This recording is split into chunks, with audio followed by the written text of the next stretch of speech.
আজ সকালে দামছড়া জনজাতি ছাত্র নিবাস পরিদর্শনে গেলেন রাজ্যের জনজাতি কল্যাণ দপ্তরের মন্ত্রী বিকাশ দেববর্মা। আচমকা পরিদর্শনে চলে আসেন মন্ত্রী। আবাসিক পড়ুয়াদের সঙ্গে কথাবার্তা সেরে আবাসনের দায়িত্বে থাকা কর্তা ব্যক্তিদের সঙ্গেও মত বিনিময় হয় মন্ত্রীর। এদিন পরিদর্শন পর্ব সেরে মন্ত্রীর বক্তব্য, ছাত্রদের জন্য 100 শয্যা ও ছাত্রীদের জন্য 100 শয্যা বিশিষ্ট দুটি অত্যাধুনিক হোস্টেল নির্মাণের বরাদ্দ হয়েছে। নতুন নির্মাণের কাজ চলছে। মন্ত্রীর বক্তব্য, জনজাতি অংশের পড়ুয়াদের গুণগত শিক্ষার মান উন্নয়নে রাজ্য জনজাতি কল্যাণ দপ্তর আন্তরিকভাবে কাজ করছে। এদিন মন্ত্রী আবাসিক পড়ুয়াদের সঙ্গে পেট পুড়ে খাওয়া দাওয়াও সেরে নিলেন।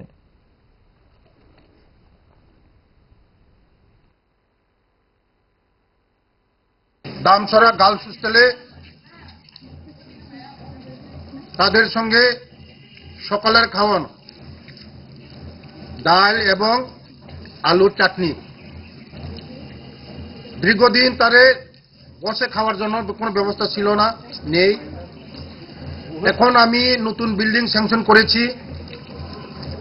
এটার মধ্যে থাকবে ডাইনিং হলও থাকবে, খাওয়ার ব্যবস্থা, বসে খাওয়ার ব্যবস্থা হবে এখানে। আমাদের সরকার আসার পরে আমাদের রাজ্যের জনপ্রিয় মুখ্যমন্ত্রী নেতৃত্বে যে সরকার, বিশেষ করে আমাদের জনজাতি ছেলেমেয়েদের কথা চিন্তা করে, জনজাতিদের কথা চিন্তা করে, তার জন্য আজকে দামছড়ার মধ্যে দুইটা বিল্ডিং গার্লস এবং বয়েজ হোস্টেলের ব্যবস্থা করার নতুন স্যাংশন হয়েছে।